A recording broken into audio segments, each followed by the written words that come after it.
Sabe aquela situação?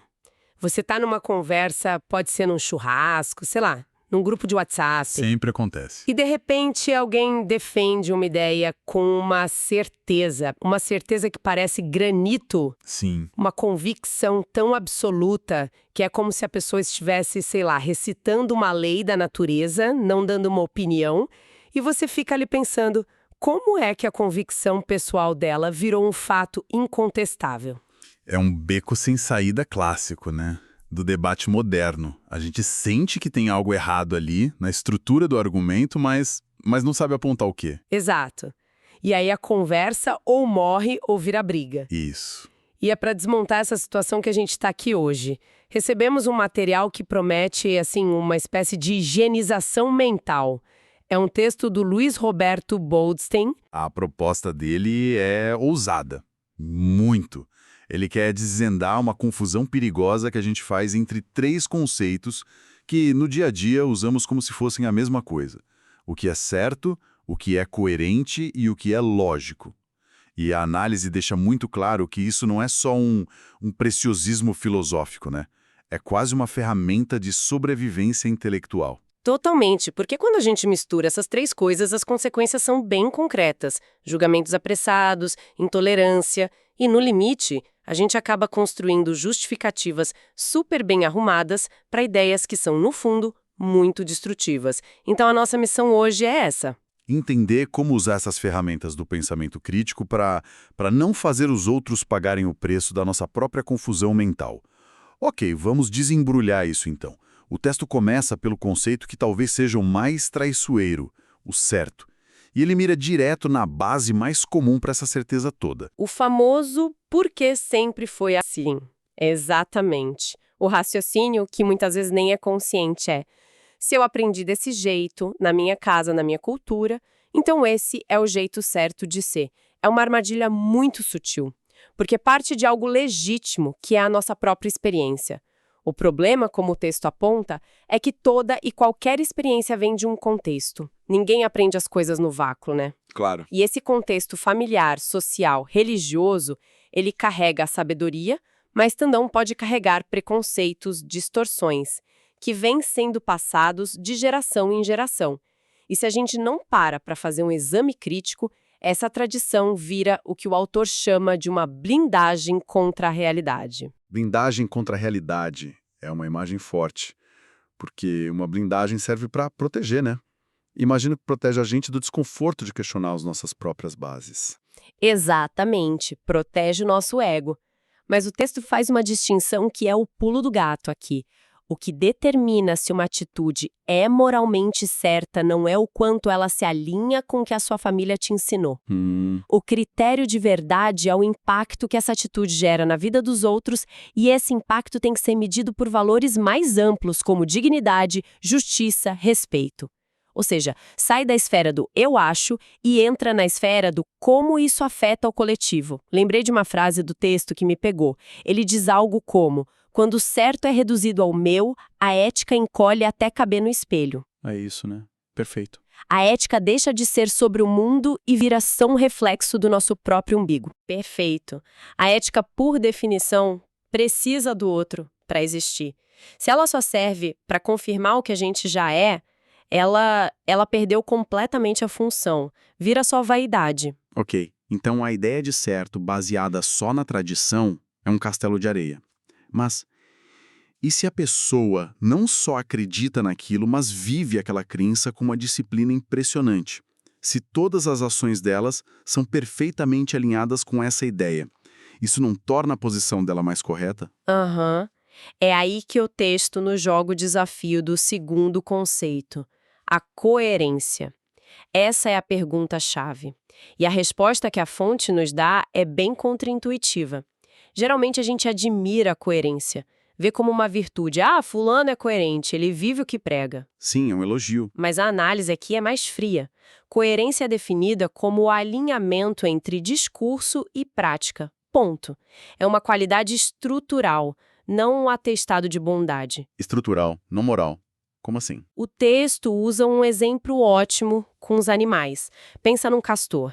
Ele constrói uma represa. Ele é perfeitamente coerente com a natureza dele. Se um castor começasse a tentar cavar tocas como um tatu, essa incoerência seria um sinal de alerta. Uma doença, um problema. Isso, um problema neurológico. A coerência animal é instintiva. Entendi. A incoerência é um bug no sistema. Mas para nós humanos a história é bem diferente. A nossa coerência ou incoerência não é instintiva, é uma escolha. Envolve intenção, valores. Exato! E aí o texto aprofunda. Existe a coerência das ideias, a consistência lógica de um argumento, e existe a coerência do comportamento, que é essa harmonia entre o que se diz e o que se faz. E aqui vem o soco no estômago. Lá vem. Uma pessoa pode acreditar numa ideia profundamente injusta, vamos pensar num líder de uma seita racista, por exemplo, e viver cada segundo da sua vida de forma perfeitamente alinhada com essa crença. Ele trata as pessoas exatamente como sua ideologia manda. Nesse caso, ele seria um exemplo de coerência. Impecável até. Absolutamente coerente. Mas essa coerência não torna a ideia dele justa. Pelo contrário. Nossa. Torna a injustiça ainda mais eficiente. A coerência é como o motor de um carro. Ele pode estar funcionando perfeitamente, mas se o carro estiver indo na direção de um abismo, a perfeição do motor só acelera a tragédia. Espera um pouco, isso é radical.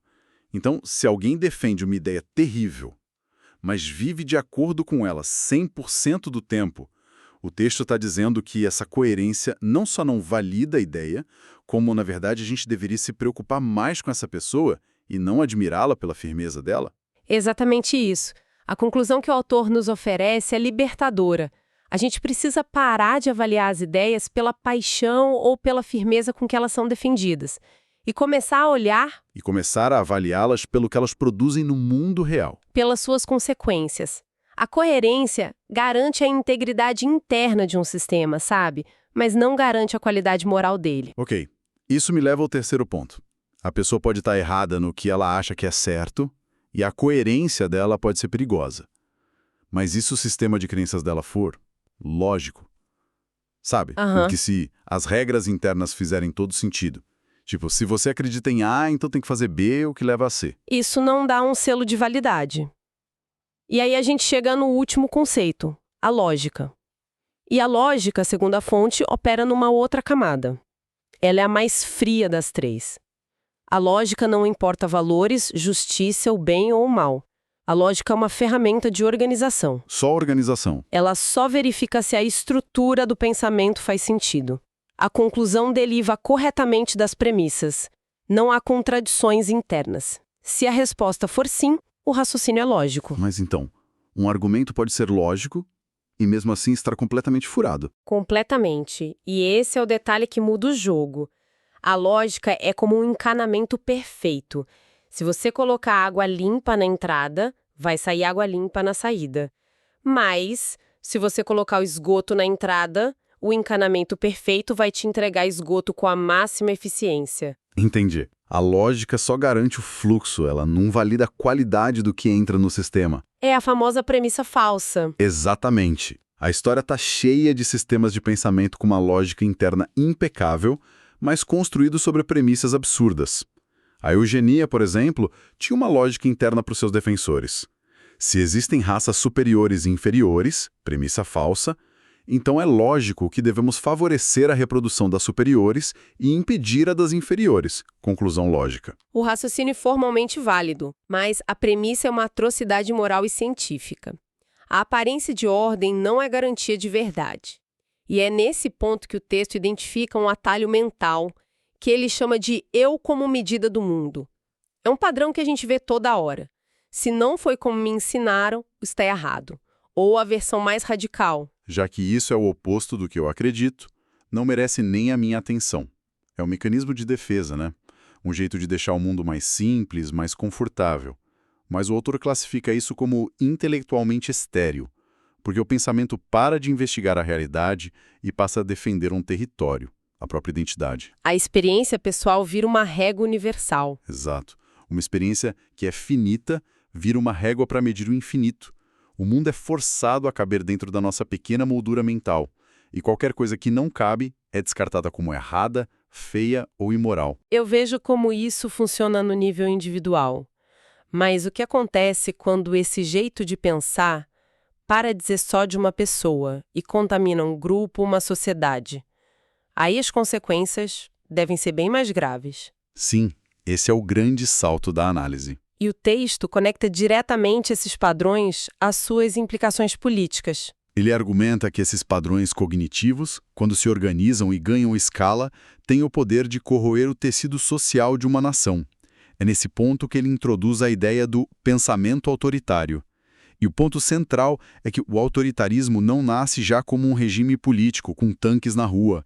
Ele nasce como um modo de pensar. Isso de pensamento autoritário é uma acusação forte.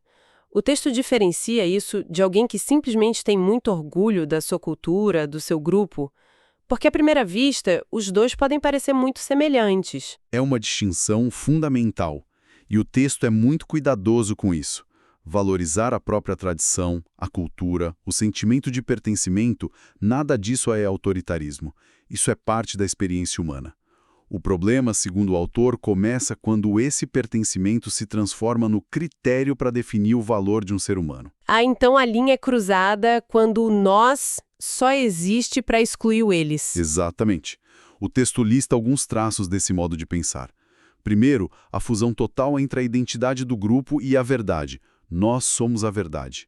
Segundo, uma intolerância profunda à complexidade, à ambiguidade. As coisas têm que ser simples, preto no branco. Tudo ou nada. Isso. Terceiro, uma divisão moral rígida. Nós somos os virtuosos e eles são a fonte de todos os males. E por fim, qualquer discordância interna é vista não como opinião diferente, mas como traição moral. A diversidade deixa de ser natural e passa a ser uma ameaça. Então, o que define não é a preferência, é a exclusão. O traço que define o pensamento autoritário, portanto, não é a preferência por um modo de vida, mas a exclusão sistemática de quem é diferente. Uau! Ok, vamos juntar as peças. Voltando para aquela mesa de bar do início. O que essa análise nos deu foi uma espécie de kit de ferramentas. Agora a gente entende que a pessoa com aquela certeza de granito pode ter uma convicção sincera baseada no que ela aprendeu e acha certo, mas que pode estar errada. Ela pode ser perfeitamente coerente, mas essa coerência pode estar a serviço de uma ideia nociva. Exato. E o argumento dela pode até estar a ser lógico, mas se a premissa inicial for falsa, a lógica só serve para organizar o erro. É um mapa para navegar nessas conversas. E a solução que o texto propõe não é simplesmente trocar um conjunto de certezas por outro, sabe? Não se combate rigidez mental com uma nova rigidez. O caminho é diferente. E qual seria? É sobre mudar o foco. Em vez de ensinar as pessoas o que pensar, o desafio é ensiná-las como testar aquilo que elas pensam. Como testar? Você quer dizer ser capaz de justificar a própria posição com mais do que um porque eu sinto que é assim? Isso. É ter a capacidade de apresentar evidências, de construir um argumento que se sustente e, talvez o passo mais difícil e mais importante, estar genuinamente disposto a revisar a própria posição quando novos fatos, novas perspectivas consistentes aparecem. Essa disposição para revisão é o que separa a convicção da teimosia, então o autor é enfático nisso. Revisar as próprias ideias não é sinal de fraqueza, é sinal de maturidade intelectual e responsabilidade ética. Exatamente. Em tempos como os nossos, em que opiniões e certezas viajam na velocidade da luz, muito mais rápido que os critérios para avaliá-las, fazer essa distinção entre certo, coerente e lógico se torna uma responsabilidade. Isso não vai acabar com os conflitos, claro. Não, mas qualifica o debate. E ao qualificar o debate, a gente reduz a chance de cometer injustiças baseadas em certezas mal fundamentadas. É aprender a separar as camadas do pensamento antes de transformar uma percepção pessoal numa sentença sobre o outro. Exatamente. E isso nos deixa com uma última provocação, que o próprio texto inspira. Se revisitar as próprias posições é um sinal de força e ética, e não de fraqueza. Sim. A pergunta que fica para quem nos ouve é: qual convicção pessoal, aquela defendida com unhas e dentes, com total coerência e talvez com uma lógica interna perfeita, poderia ser a primeira a ser colocada nesse teste de revisão. O que aconteceria se a gente aplicasse essa higienização mental àquela ideia que nos é mais fundamental e querida?